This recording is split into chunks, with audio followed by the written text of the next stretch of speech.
Hello everyone. Let's understand what is data control language here. So this is basically done, this controlling things like access to any person on a databases or a table, things like that. So basically these things usually taken care by DBS, right? Database administrator, what we call. So they used to control these access issues, right? So the two things comes into picture when we say controlling, right? So the first one is a grant, and the second one is revoke, right? So nothing complex here. Usually as a user, as a developer, we rarely get into this grant and revoke. So depending upon your level in any organization, right? So your manager or your leads will decide which table access or which database access you should have. The reason is basically in any organization there are so many confidential data will be there, like employee personal details or salary information. Like that, there are many confidential information will be stored in the database, or I would say any given table. So that's the reason they want to maintain that privacy. They don't want to disclose any personal information like a salary, a date of birth, or phone number, or things like that. So that's the reason they will have this kind of a control language, which is a grant and a revoke. Database administrator will take care of these things, right? Based on the information given by your manager. So according, it basically depends on your level, right? Someone suppose say that if everyone gets access to all the database, right? So what they will do, they will go and someone can delete the data, right? So data will be lost. So that's the reason now we have these things, right? What is grant?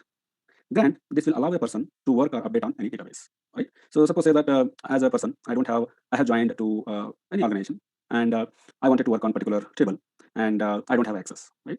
So in that case, what I will do, I will raise a request to my manager saying that I don't have access to this table or this database. So can you please provide me access? Then he will send the request to the DBA, database administrator. Then in that particular project, whoever is the DBA, he will grant you access with some syntax. You can just write some syntax. So syntax goes like this: grant, right? So he's granting what? Insert access. He's granting privileges, right, for this insert. So you can go ahead and insert that, right? So let's look into the syntax.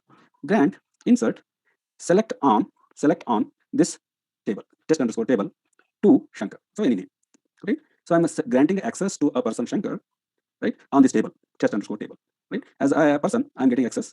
The privileges will be given to me so that I can go ahead and insert a data into the table called test underscore table. So this is the syntax. Unfortunately, we cannot show you in the MySQL because it's a local one. So we are not restricting anything here. So, but otherwise, the syntax follows just like this. And as a developer, you don't need to worry as a developer, right? You will not involved in this kind of a situation. And what is revoke? This will remove the permission of a user on databases, right? So suppose say one person leaving the organization, and there are chances that before leaving, sometimes if he mess up a table or things like that. So as a precautionary measure, so they will revoke his access so that he cannot access the database for any reason. I just give one example. For any reason, someone we felt that okay, that resource is not working good. His database skills are not good. He don't know the SQL syntax and all. He might mess up the database. He might mess up the records, right? So he might insert some duplicate records, maybe some unnecessary records. So for that, what I'm going to do as a DBA, I'm going to revoke his access, right? The syntax follows as like this: revoke, insert, select on test table from Shankar. So here to person, here from that person. So now onwards you will not be able to do any inserts, right, on this particular table. So this way I can revoke his access, right? Yes, these are two things controlling basically language. So we call it as a DCL, data control language. Nothing much here to execute and show you. It's as simple as it is. And again, as a developer, you don't need to worry about the grant and the revoke. You don't do that. DBS usually take care of this one. Yes, that's all in this video. Thank you for watching this video. Keep learning.